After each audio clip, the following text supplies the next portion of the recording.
안녕하십니까. 한국재무설계 최병문 대표입니다. 강남역 인근에 정말 멋진 현대식 카페 앙트레블에서 촬영을 하게 됐습니다. 지난 시간에는 40대 맞벌이 부부의 실제 사례를 통해서 미파악 지출을 확인하고 꼼꼼한 우리 전문가들의 분석을 통해서 노후 준비를 할 수 있는 소중한 연금을 준비하는 그런 시간을 가졌습니다.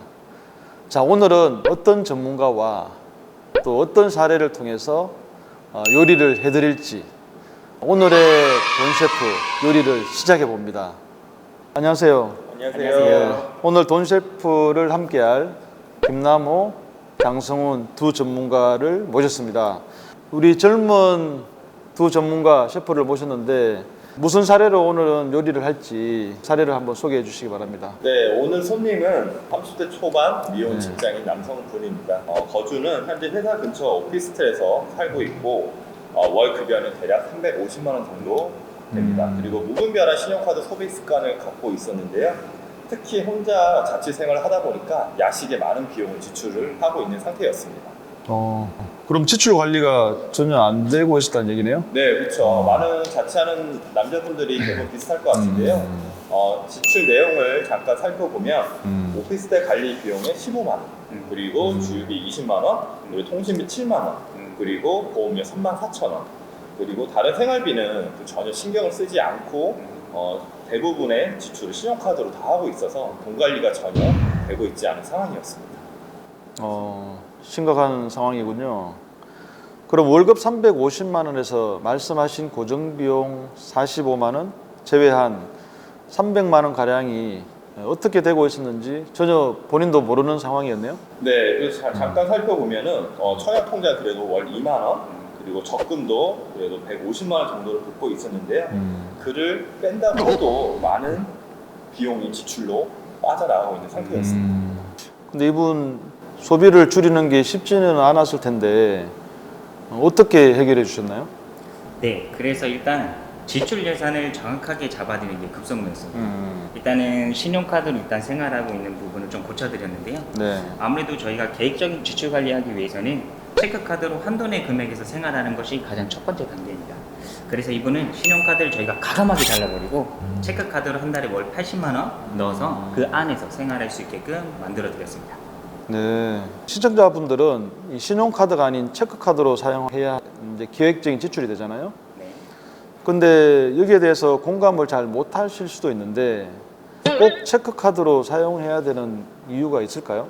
네, 아무래도 저희가 이제 신용카드로 사용을 하면은 신용카드로 뭐 아무리 아껴 쓰고 사용한다고 하지만 신용카드는 예산이 아닌 신용카드 한도 내에서 생활을 하기 때문에 그렇죠. 사실 그게 좀 되게 어려운 부분이 좀 대부분입니다. 네. 그래서 가장 중요한 첫 번째 생활 습관은 체크카드 내에 내가 한 달에 사용할 생활비만 넣어서 생활하는 것이 가장 좋고 그렇게 꼭 노력을 하셔야만 됩니다. 그럼 월 소득 350만 원이면 생활비를 80만 원으로 줄였을 때 굉장히 많은 금액이 이제 남았을 텐데 그 나머지 금액으로 이제 무언가를 어떻게 준비를 해주셨나요? 네, 당연히 저희가 준비를 해드렸는데요. 일단 고정비용과 정해진 생활비 외에 남아있는 금액을 했더니 많은 금액이 남아서 훨씬 더 미래를 준비할 수 있었던 겁니다. 일단 청약통장에 들어가 있는 2만 원을 10만 원으로 저희가 증액을 해드렸고요. 네. 매달 150만 원씩 들어가는 적금을 이제 적금 50만 원에 펀드 100만 원으로 해서 저축을 조금 더 효율적 있게 저희가 만들어 드렸습니다. 참 궁금한데요. 이번 손님처럼 월급을 제대로 관리하지 못하는 직장인들이 많을 거잖아요. 네. 그분들에게 현금 흐름의 단계를 간략적으로 설명해 주실 수 있을까요?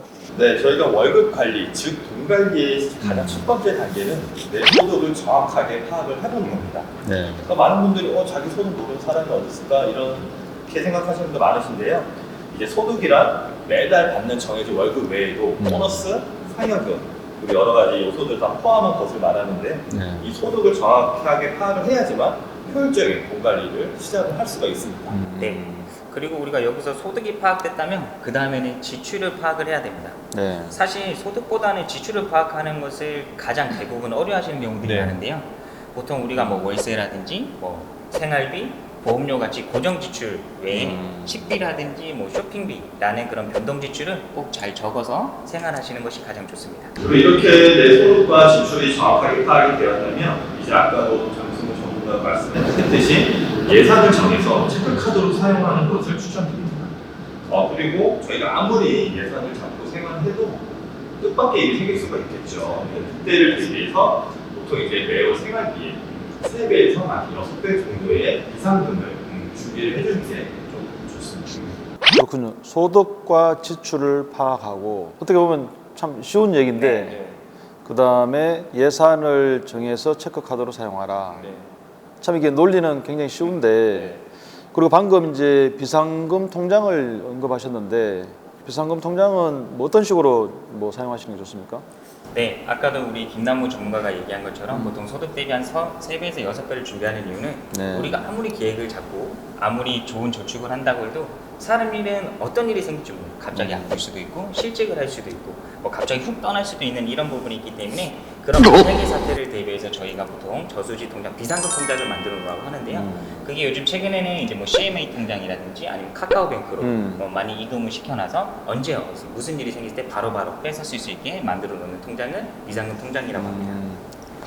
자, 두 분 전문가님의 말대로 이제 소득과 지출이 어느 정도 파악이 되고 완료가 됐다고 하면 또 저축을 해야 되잖아요. 아까 이제 뭐 좀 지출을 좀 줄여서 저축하는 게 궁극적인 목표일 텐데 저축을 필수적으로 준비해야 되는데 저축은 그러면 어떻게 하는 게 좋은가요? 네, 저축 같은 경우에는 이제 개인의 목표가 다 다르기 때문에 나의 목표가 뭔지 정확히 먼저 파악을 하고 그에 맞게 저축을 하시는 게 중요합니다. 그래서 목표에 맞게 금융 상품을 정하고 저축을 하는 것이 가장 중요한데요. 저희가 기준을 잠깐 말씀드리자면 내가 짧은 기간, 즉 1년에서 3년 이내 쓸 분들은 단기 자금이라고 하는데 그런 분들은 안전하게 은행에다 적금이나 예금을 하는 게 중요하고요. 그리고 그 이상 3년에서 7년 정도를 저희가 주기적인 자금이라고 말씀을 드리는데 그때는 은행 이자가 너무 없으니까 좀 수익률을 높이는 이런 투자 상품에 하는 게 좋고 그리고 10년 이상 정말 노후 자금이나 내가 나중에 10년 뒤에 뭐 집을 산다거나 이런 장기적인 자금들은 비과세 혜택이 있는 보험회사의 저축 상품을 이용하는 것이 조금 더 유리할 수가 있습니다. 중기자금 투자 상품은 펀드를 얘기하시는 건가요? 네, 맞습니다. 네. 자, 이제 30대 초반 고객이시잖아요. 네. 30대 초반이라면 단기와 중기 자금으로 이제 저축을 하고 또 장기 자금에는 아까 언급하신 대로 비과세 혜택이 있는 보험 상품을 통해서 준비하는 게 바람직하다고 하셨는데 그럼 중기 자금을 펀드로 이제 추천드리는 또 이유가 따로 있을까요? 네, 아무래도 요즘에는 30대라면 누구나 다 재테크 쪽은 관심이 많이 들이고 또 요즘에는 뭐 사실 주식 안 하면 바보처럼 주식에도 워낙 관심이 많은 젊은 세대이기 때문에 저희가 좀 주식이라든지 이런 부분을 뭐 추천은 안 드리는 건 아니지만 사실 주식이라는 건 뭐 전혀 정보가 없이 그냥 옆에 말만 믿고 들어갔다가는 모든 돈 잃을 수 있는 가장 큰 위험하기 때문에 가급적이면은 좀 안정적으로 여러 가지 회사에 투자할 수 있는 그런 장점을 가진 펀드를 저희가 좀 적극적으로 추천을 드리고 있습니다. 네. 추가적으로 설명을 드리자면 펀드라는 상품은 저희보다 투자에 대해서 전문가인 펀드 매니저들이 좋은 회사를 수십 개 선택을 해서 대신 운영을 해주는 상품을 말합니다. 그래서 저희가 회사를 직접 골라서 투자를 하는 것보다는 펀드를 통해서 투자를 하게 되면 좀 더 안전하게 투자를 할 수 있는 장점이 있는 것입니다. 이제 혹시 30대 초반에 펀드를 시작하는 분들에게 추천해 주실 만한 펀드가 있을까요? 저는 개인적인 입장에서는 에셋플러스 자산운용회사가 만든 펀드들이 다른 펀드에 대비해서 수익률이 좀 좋다라고 보는 전문가 중에 한 사람인데 그래서 에셋플러스 자산운용회사에서 만든 글로벌리치 투게더라는 펀드가 있고요. 그리고 또 하나는 이제 피델리티에서 만든 이제 글로벌 테크놀로지 펀드를 좀 추천을 많이 드리는 편입니다. 근데 또 이 펀드만 추천을 드리기에는 또 너무 이제 미국 시장과 글로벌 쪽에만 포진되어 있기 때문에 요즘에는 뭐 신흥국도 있고 또 세계 아무래도 강자인 중국 쪽, 중국 쪽으로 해서 중국 쪽 펀드를 투자하는 것이 좀 중장기적으로 봤을 때는 좀 괜찮은 펀드라고 저희는 보고 있습니다. 이 젊은 시청자분들이 볼 때 전문가들이 추천해 주시는 방금 그 두 가지 펀드에 대해서 좀 궁금할 텐데요. 좀 더 자세하게 설명해 주실 수 있습니까? 단순히 수익률이 높아서 그 펀드를 선택하는 것보다는 이 펀드가 그럼 과연 어떤 회사에 투자를 하는지 이걸 살펴보고 선택을 하시는 게 중요합니다. 아까 장승호 전문가가 말씀한 글로벌리치 투게더는 저희가 이제 테슬라, 루이비통, 알파벳, 구글이죠. 그리고 이런 기업, 그리고 JP 모건, 에어버스, 아마존, 모건 스탠리, 또 골드만삭스 같은 금융기업에도 투자를 하고, 그리고 최근에 코로나 치료제를 개발한 핫한 기업이죠. 모더나. 이런 기업도 투자하는 펀드입니다. 그래서 뭐 수익률은 지금 총 1년 동안 수익률 34%가 나 있는 상태고요. 3년 수익률은 74%로 굉장히 높은 편이어가지고 물론 수익률은 계속해서 변동될 수 있기 때문에 이 점을 유의하시기 바랍니다. 네. 그리고 앞서 제가 또 한번 말씀드린 저희 피델리티 글로벌 테크놀로지 펀드도 이게 우리가 펀드에서 보다시피 이제 대부분 기술 산업, IT 기업에 투자하는 건데요.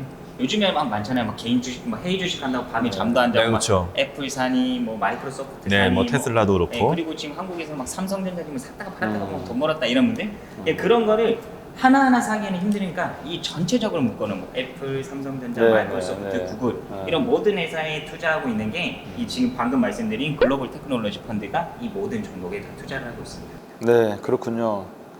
소득과 지출을 파악한 후에 이제 예산을 정해서 사용하면서 개인의 목표에 맞게 지출을 하는 것. 이게 이제 재무 설계의 가장 기본 틀이고 첫 단계입니다. 여러분들께서 현금 흐름 저축에 어려움을 겪고 계시다고 하면 설명란에 링크 또는 한국재무설계의 홈페이지에 들어가셔가지고 우리 한국재무설계 전문가들의 도움을 꼭 좀 받아보시기 바랍니다. 자, 그럼 이번 손님의 첫 번째 레시피를 현금 흐름과 저축 요리를 완료했습니다.